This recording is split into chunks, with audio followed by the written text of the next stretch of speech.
Welcome to the Struggle Bus. I am your host, Vinny O'Brien, or as my friends like to call me, Hey You in the Bushes. With me today is someone who I had the pleasure of meeting last year, Mike Perera, who's the Senior Digital Director at Nike. Mike has a brilliant ability at avoiding curveball questions, which I threw loads to him at our meeting in London last year at the Rhythm Live event. But Mike has graciously taken time out of his day this morning to come say hello. Mike, welcome to the Struggle Bus. Thanks very much, Vinny. Good to see you. And you have a talent at throwing those questions, that's for sure. Yeah, I'm kind of honing it. I'm hoping no one else moves into that space. Otherwise, I'm screwed. I'll be back on the factory line. Mike, as I explained, I tried to start out with one question and then move on from there and build these conversations. And it's more to know the person rather than the brand or other elements that might be a little bit too obvious. So I'm going to give you my first question. We're going to see where this takes us. And we had some really interesting conversations at dinner. So I'm going to try and build on some of those. But what I'd love to know from your perspective is where is the maturity of the digital customer today? I don't think it's anywhere near reaching a level of what we would call maturity. I think that the minute we feel we're at maturity, something comes along like what we're experiencing right now in chatbots and augmented AI, and obviously what that's going to do to the consumer and how we shop. Uh, I think that's what's most exciting about this whole industry. And that's why every single day when we come in, we think we've got it, we think we've nailed it, we think we've understood the consumer and we've optimized the journey, and it all gets turned upside down. So to answer your question, we're nowhere near maturity, or I don't think we ever will be either. I think that's what's exciting. This is season 3 of doing this, so I think you're up on guest number 25 or 26. You're the first person that has said the word excited, particularly I think in any aspect of these discussions, but in the first minute you said the word excited and you can see it in your face. What is it that excites you and what motivates you within the role? Well, I'm an optimist by nature, and I think with change, you have an opportunity to also adapt and as a company make yourself better and more relevant to consumers. But I think what's exciting about it is it allows us to really question our business model, our brand, our go-to-market approach, and actually question how relevant we are to the consumer of today, knowing that that consumer and how they shop changes so often. It just keeps us nimble, and I think that's why I get so excited about it, because it's when you come into work, it's not stagnant and it's consistently dynamic. And I think that's what is really cool about this industry. I say this with huge respect. That must be challenging for you because you seem like you're interested in every single individual that you meet. That's from the dinner we had together to trying to walk through the floor at Rhythm Live. You seem to know a lot of people and know lots of things about them. Where's that natural curiosity come from? Is it your parents? Is it just your own general curiosity? Good. I don't know is the honest truth, but you caught me off guard. If I try and give you an instinctive answer, Yeah. I'll get a lot of energy spending time with people, and I think just as a personality, I'm genuinely intrigued by things, by life, by people, by how things work, by people's backgrounds. And I think by getting to know someone better, it's almost impossible to not find commonality somewhere. And I think over time, when you spend, and I know you do as well, a lot of time in environments where you don't really know people that well, and it can be Hmm. very awkward. I hate awkwardness. So over time, I've developed a muscle to try and break that awkwardness, and that comes through asking questions and getting to know people better. And I think then you find commonality, and I think then you can have an opening to a topic or a conversation. Is the commonality as important as the difference from a career perspective? Like, where do you play more emphasis? So let me just double click on commonality. Commonality is more the subject or the topic. Okay. I think the perspective in that space, I think it's even more exciting where you have a difference in opinion. But I think that the topic, if I met someone and they were an expert in neuroscientist, I wouldn't even know where to start to converse around that. But I think and digital and e-commerce is so broad, and there's so many Mm. subject matter expertise components within it. But I think even just that macro topic has so many subsets within it that can become commonalities. There was a few things that you said when you spoke on stage that really struck me. I think you're someone, you've mentioned nimble a few times. You're very comfortable being agile, and I think you recognize strategy really quickly. But the nature of strategy feels like it has changed to become more nimble, which is almost throwing the definition of strategy against the wall and saying it no longer matters. Is nimbleness part of strategic makeup or part of a business model? Where does that nimbleness sit on your I suppose the skill set that you have? Well, I think there's two components to that. There's the individual component of nimbleness towards me as a profile, and then I guess there's also the nimbleness that's required in the brand or the company that you work for. I think as an individual, it's absolutely paramount to be successful in any industry today to be nimble. And I think that's something that you need to develop and I think be aware of the necessity of that in order to stay just even ahead of trends of like what's happening in the world because of the pace at which it's moving. I think if as an individual you're nimble and the company or the brand that you work for isn't or doesn't allow that to foster, the two won't work. Because I think you can be nimble, but you have to bring people and the company and the processes alongside with you. And I think that's where I've been very fortunate to have worked for some great brands, all of which I think allow that to foster, which I think also then fuels my eagerness in order to be so, because I can see the benefits in doing that. When you kind of talk like that, it feels like you sought out certain cultures to work within. And I think culture match is something that we're all being told that we should be doing a little bit more of or paying more attention to. How do you start aligning that or becoming aware of the culture that you want to operate in? Great question. And yeah, you're absolutely right. I think more important than anything is the culture of an organization in which we work, and definitely for me, in which I work. I think as I've grown in my career, I have the privilege now of also having a really important role in determining that culture. So that's also a responsibility that I take on myself. And I think what's more important for me in the environment in which I work is the culture that I would like to establish. Will there be an environment in which that's allowed to flourish? And so there's a component of the culture that I want to try and create and build. Will that be a fit for the company that I'm working for? And within Nike is absolutely the case.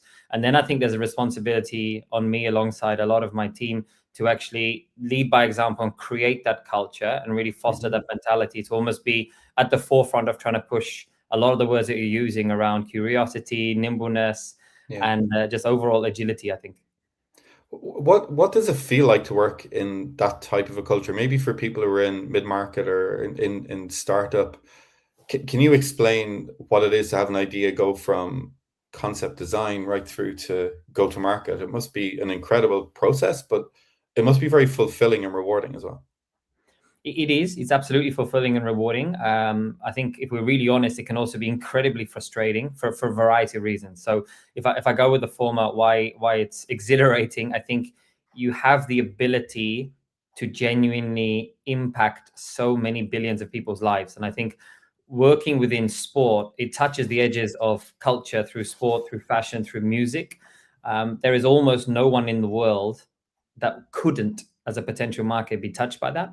And I think that's where at Nike, we really reference what we call the athlete with an asterisk. And that is anyone with a body is an athlete. So in theory, every single human being is there. And I think that's what's really exciting about it, because you have the ability of creating products and experiences for effectively everyone. The frustration can come multifold. You can be working on something, building something, and some sort of a variable can change. And then that work is either lost or needs to be pivoted or restarted or reestablished. So because of the pace and the dynamism of the industry and the consumer, you have to then have a thick skin and not get downbeat and not take it personally when sometimes those pivots happen. And also, the industry that I'm working in now, it's becoming, I think, more nimble and trying to be more relevant and fast to the consumer. But it's still operating on very much a legacy backbone of how we serve the consumer, which is a 6 to 9 month lead time when it comes to actually creating product, which at the end of the day is our company makes products for consumers. So I think there's a component where you want to be faster. And I think we're improving in that space. But that can be absolutely frustrating, where you see a trend or you see a product really launching well and better than you planned, yet you just can't get enough of it to actually serve that demand. Yeah, the old hindsight is 2020 vision is one of those adages that rings through my head. Listening to you, not just today, but in previous conversations that we've had, I always wonder how much of that huge intellect that you have is learned, or how much of it is taught. Like, was it formal education that has given you that broad scope and remit within your brain, or is it being able to take what you've learned and turn it into on-the-job learning? Good question. I've not been asked that before. I guess it's a mix of both. I mean, I study business management at university, so you learn the foundations there. I think there's always been a genuine personal interest in commerce, in digital, in consumer behavior from even before university. But I think Mhm. even more so now, there's I think on-the-job training, let's call it, which is getting exposure and experience to various environments. But also something that I've done for many, many years in my commute to and from work, and through travels, and I'm traveling with work, I'm always listening to podcasts around what's happening in areas that in two areas really. One is subjects that I don't really know much about or I'm interested in. For example, now, of Mhm. course, in the world of AI and actually Yeah. what that means, how it's moving. But I think also just interviews with leaders who I respect and actually getting their perspective is fascinating to also understand how they look at things and how they articulate things. And I think it also then just it gives me at least um, an ability to really think twice around how I may be looking at things, and looking at things from a different perspective, having heard those different angles that maybe some leaders with many years experience have had. And maybe you'll share some of those that I can share with people who are listening, and sometimes some of those podcasts you're listening to are interviews that you think are really helpful. And it's kind of a follow on to that then. So when we spoke again, I think it was October last year, maybe November, I asked you a difficult question about, have we got this multi-tier e-commerce ecosystem now? And you said absolutely we have. Like, there's enterprise and there's mid-market and everyone else in between. A lot of people go to conferences and go to events like Rhythm Life to try and figure out how to turn those interesting elements into action. And I wondered, through listening to you, is there something that maybe you can share with people to try and think through? Well, maybe it's not the role today that you're preparing for. Maybe it's something in the future. And how do we get into that idea of long-term thinking when we're so boxed into thinking about the next day, the next week, the next month, and the next accounting cycle? How can you develop that self-awareness to start planning beyond that immediate requirement that you have? It's a really relevant question, actually, because just this week I sat with the team and actually reflected on that, which is it's so Okay. easy to just spin the wheel, and there's so much going on in everyone's day to day. I think we could all fill multiple days in one day's worth of work and keep going.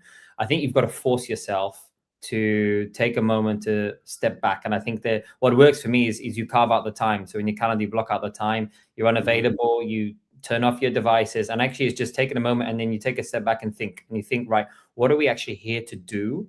Where Hmm. can you make an impact as an individual in terms of the remit that you're covering? And what is the plan of getting there? And actually the other component is, on everything that we're working on, there's no debate that there'll be a Pareto rule of 80-20. So Hmm. why are we focusing then? Normally it's organic to focus quite equally on things as they come in. And Yeah. then what are the topics that are really going to make a difference for the company that we work for, and ultimately for the consumer? And so that's one. And then the second component is where, and I think of this for myself, where am I not spending a disproportionate amount of time, that actually when you take a step back and you think and you plan and you assess, you say, this is where I should be spending the time. Hmm. I have to do that far more regularly than I do, because you do get sucked into topics, into things, into escalations. And so I think that's such an important muscle to continue to just bring to the forefront and to develop, because with that focus, I think then you just become a lot more efficient in where you spend your time. Hugely interesting. There's a lot I'm going to take away from this, and after the shows, I typically in a few weeks' time I start reviewing and going through all the interesting topics. So I'll probably get about 50 more questions for you. But you've traveled, your parents traveled. You talk very fondly about their impact on your life when we had dinner.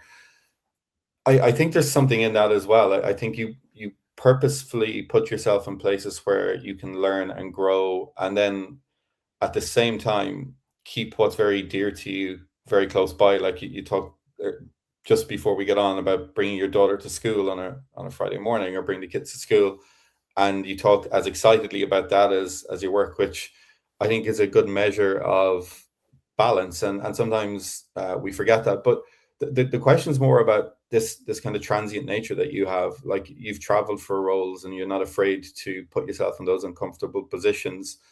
How much more do you learn from being in new cultures and among people who have differences? Because the concept that every single person is an athlete tells us the total addressable market, which we're all hell bent on trying to understand, is everybody, always, every day.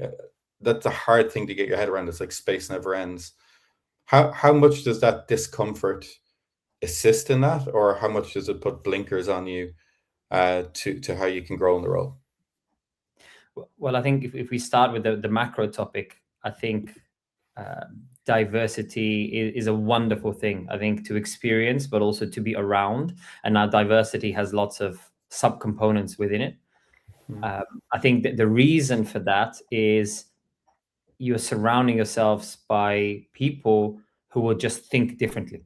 And I think that's period. It's irrelevant what the level of diversity is, whether that's their perspective on life, whether that's their upbringing, whether it's their hobbies or what they think is important or a routine. They just think differently. And I think when you have different perspectives in a workplace, it just reflects society closer. And I think the closer you reflect society, the closer you reflect a consumer. And as a brand, if you're there to serve a consumer, and I think with a multinational brand like Nike, where we're trying to serve all 7 billion people in the world, you have to have that in the room.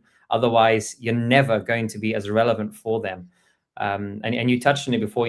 I've been exposed to that not through choice, from upbringing, where born in one country, moved to the UK. So born in Poland, moved to the UK. I have a Sri Lankan father, a Polish mother, so very diverse in its base. And we moved house a lot as well through my father's work in the UK. So I've been brought up in that diversity when it comes to people, but also environments and countries. And so I guess it's second nature to me. But I also, when I speak to people, I'm absolutely fascinated just the background they come from, but also just, their hobbies and what they do in life, because I think it forms a personality, but also then their perspective on topics is going to be so different to mine. And I think just hearing that, I may not agree with it, I may not do the same thing, but I think just listening to it can also provoke my own thinking and shape a lot my own perspective on life, but also on work. An incredible level of insight for Friday morning. And I said to you at the top, we tried to keep this conversation to 18 minutes, even though I'd love to keep going and speak with you all morning long. So I'm going to respect it. But the one question I've got to ask you before I let you go and say thank you is, if your career was a song right now, what would it be? I ask everybody this. That's the hardest question of the lot. You can send me a text if you can't think of an answer. That's all right. I'm going to send you a text. I need to think of that instinctively, otherwise that's very difficult. Well, I won't put you on the spot. I'm not going to hold you on to the spot. But Mike, I want to respect your time. I know you got to run pretty quickly. There was so much in there. I can't wait to sit down, read it all back to myself, listen back. But I'm so grateful to you for spending time with me this morning. And I hope we get to do it again a little time in the future, and maybe we'll sit down and grab some food again later this year. For sure. Thanks so much, Vinny. Great to see you. Chat soon. Have a great morning, Mike. Take care. See you. Bye-bye.